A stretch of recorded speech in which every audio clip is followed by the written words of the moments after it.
Era una tarde calurosa de verano en Brooklyn, Iowa, y nada indicaba que aquel sería el último día en que la joven de 20 años sería vista con vida. Después de trabajar en el campamento infantil donde pasaba las mañanas, Molly volvió a la casa donde se estaba hospedando, la residencia del hermano de su novio, y siguió su rutina con la serenidad típica de una ciudad pequeña en la que casi todos se conocen. Alrededor de las 5:30 de la tarde, Molly se puso sus tenis, colocó el top deportivo negro, ajustó los auriculares y salió por la puerta para hacer aquello que más amaba, correr.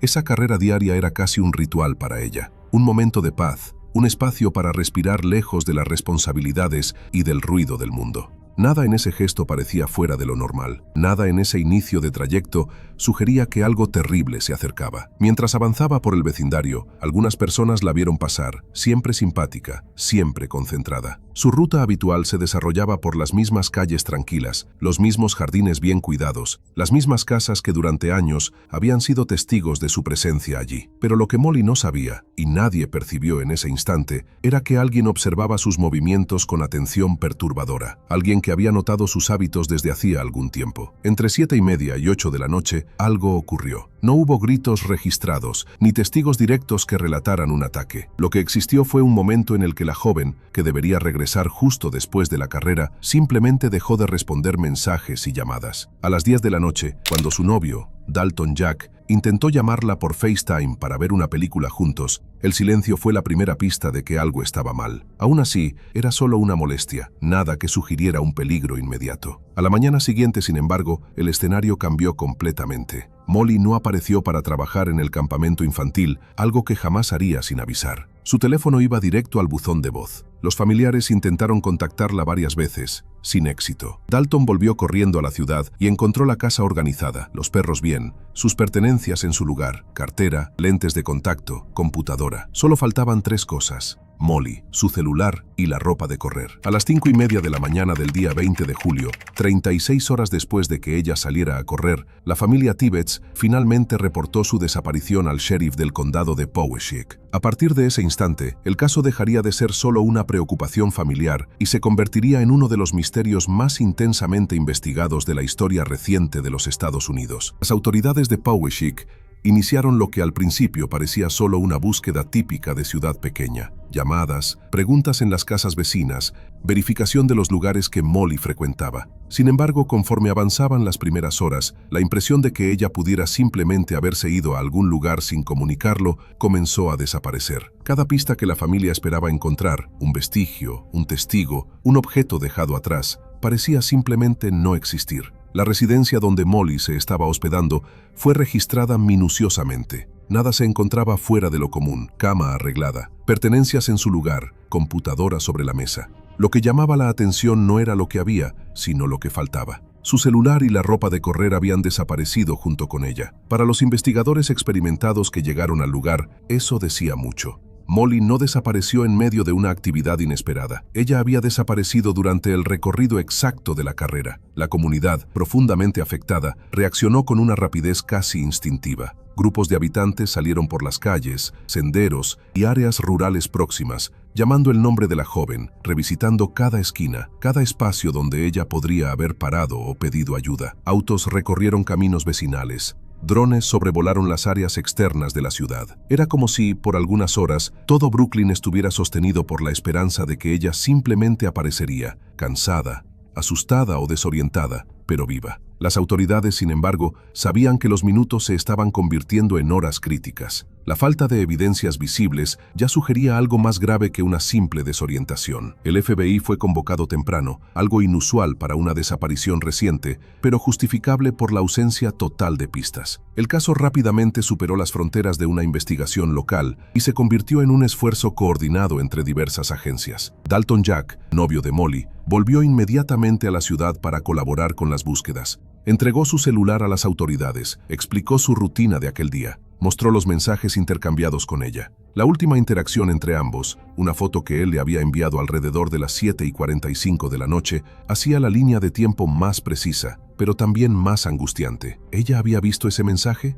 ¿Estaba bien en ese momento? ¿O el silencio ya reflejaba algo que había ocurrido minutos antes? A medida que el día avanzaba y se transformaba nuevamente en noche, una sensación pesada tomó la ciudad. Era como si algo invisible flotara sobre Brooklyn, algo que nadie conseguía nombrar, pero todos sentían. Una desaparición sin testigos, sin pistas, sin rastro, solo podía significar que el caso estaba a punto de oscurecerse aún más.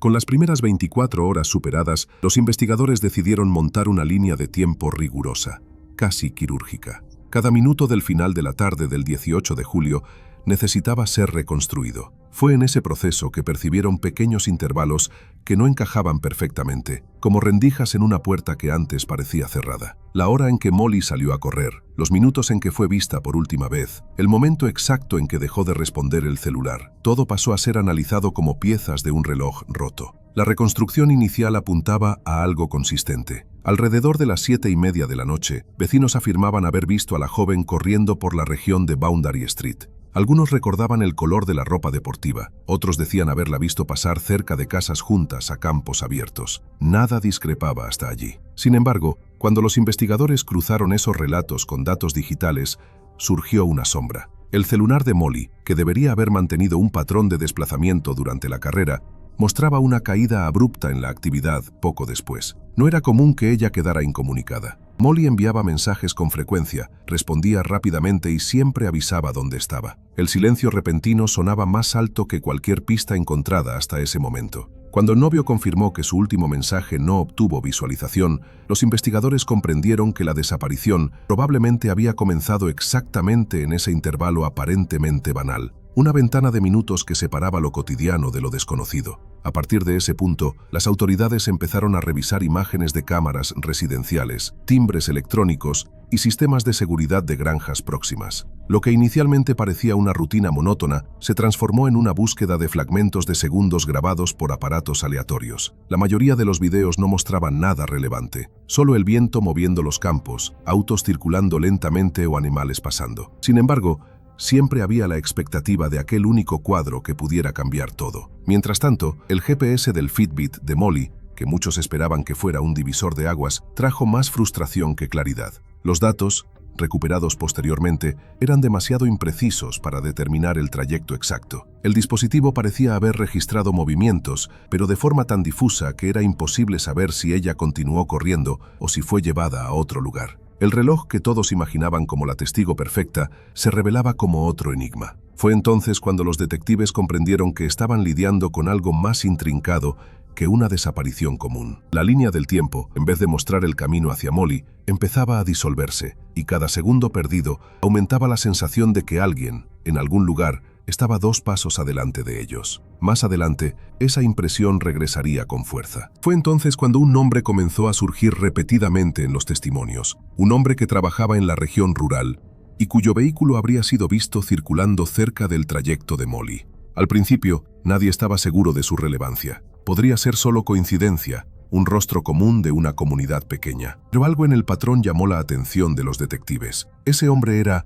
Cristian Baena Rivera, trabajador agrícola, residente en el área desde hacía años, persona de rutina silenciosa y aparentemente sin conflictos. Pero su posible presencia cerca de la ruta de la carrera levantó una primera duda. ¿Por qué alguien que normalmente seguía el mismo camino todos los días habría modificado sus desplazamientos justamente aquella noche? Los detectives sabían que, en casos como este, los cambios sutiles dicen más que las grandes acciones. Su carro, un modelo oscuro, comenzó a volverse pieza clave. Vecinos relataron haber visto un vehículo similar circulando lentamente en tramos cercanos al trayecto de Molly, casi como si estuviera observando el camino. Eso, por sí solo, no era suficiente para incriminarlo, pero sí para ponerlo en el radar. Cuando las autoridades cruzaron los relatos con grabaciones de seguridad recogidas en las cercanías, el rompecabezas empezó a tomar forma. Una de las cámaras captó un vehículo compatible pasando más de una vez por el mismo tramo, como si estuviera patrullando la zona. La repetición no era normal, y los investigadores, expertos en patrones de comportamiento, sabían reconocer cuándo alguien solo está circulando y cuándo está esperando. Aún así, faltaba el vínculo más difícil: conectar el carro con la presencia de Molly en los momentos críticos de la desaparición. Rivera fue entonces convocado para una entrevista. Llegó calmado, respondió a las preguntas con educación, afirmó estar yendo a trabajar y negó cualquier participación. Su comportamiento parecía demasiado neutral para alguien siendo interrogado en un caso que movilizaba a todo el Estado. En muchos casos, ese tipo de postura puede significar tranquilidad o preparación. Los detectives tomaron nota mental de esa ambigüedad, pero mantuvieron la compostura. Lo que aún no sabían era que, al profundizar en la investigación, descubrirían un detalle capaz de cambiar toda la perspectiva del caso. Un detalle que, a primera vista, parecía solo una coincidencia, pero que, al revisarlo con más cuidado, revelaba que Rivera no estaba tan distante de la línea del tiempo de Molly como inicialmente parecía. Ese desarrollo surgiría pronto y con fuerza. En una de esas imágenes, casi desapercibida en los primeros análisis, aparecía nuevamente el mismo vehículo oscuro asociado a Rivera. Pero esta grabación tenía algo diferente. Mostraba el carro siguiendo exactamente la misma ruta que Molly hacía al correr. Los detectives congelaron, avanzaron, retrocedieron. El video era corto, pero cargado de tensión. El carro disminuía la velocidad en un punto específico, donde Molly debería haber pasado pocos minutos antes. No era una parada brusca, pero sí un ajuste casi calculado. El tipo de detalle que solo despierta sospecha cuando se sabe qué se está buscando. Y para ese momento, los investigadores buscaban cualquier cosa capaz de unir los cabos sueltos. Al comparar la hora exacta de la grabación con lo que se sabía de la última actividad digital de Molly, surgió un alineamiento perturbador. El intervalo entre la imagen capturada y el momento en que su celular dejó de enviar datos era increíblemente cercano. No había cómo ignorar eso. Si antes el carro de Rivera era solo un elemento periférico, ahora se convertía en el centro de gravedad de la línea del tiempo. El hecho ganó más fuerza cuando otra cámara, de una casa algunos bloques adelante, capturó el mismo vehículo minutos después, nuevamente a baja velocidad, como si estuviera siguiendo a alguien o algo. Los detectives, acostumbrados a los patrones comportamentales, afirmaban que aquello no era conducción casual, era una movimentación enfocada, casi depredadora, aunque no pudieran decirlo públicamente en esa etapa de la investigación. Con esos descubrimientos, el enfoque de las autoridades cambió totalmente. La investigación dejó de ser una búsqueda amplia y se volvió dirigida. Rivera, que antes era solo un nombre entre decenas, pasó a ocupar el primer lugar en la lista de interés. Equipos fueron designados para monitorear sus desplazamientos, revisar sus horarios de trabajo y reconstruir cada minuto de la noche de la desaparición. Era como si la investigación, hasta entonces dispersa, finalmente hubiera encontrado su rumbo. El impacto emocional de esa revelación también se sintió en la comunidad. Hasta ese momento, muchas personas creían que Molly podría estar escondida, haberse lastimado o haber buscado refugio en algún lugar.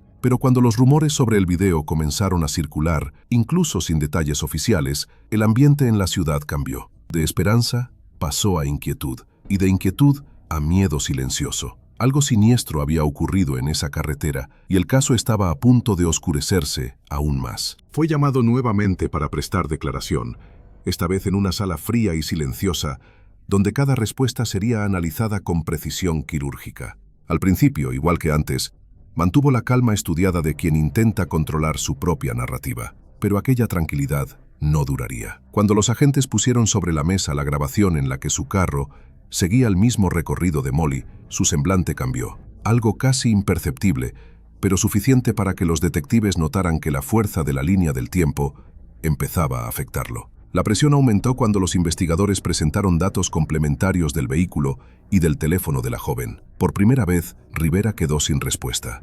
Fue entonces cuando comenzó a cambiar su versión. Primero admitió que vio a Molly corriendo, después dijo que la siguió por un tramo, y más tarde afirmó que hubo un confronto cuyo desenlace decía no recordar con claridad. Un punto que los detectives consideraron imposible de ignorar. Cuando finalmente llevó a los agentes al lugar donde el cuerpo fue encontrado, un área aislada en un maizal, escondida entre líneas densas de vegetación, quedó claro que su confesión parcial escondía más de lo que admitía. Rivera fue arrestado y formalmente acusado. El caso avanzó hacia juicio en medio de conmoción nacional, debates intensos y gran repercusión mediática. Durante el proceso, presentó nuevas versiones.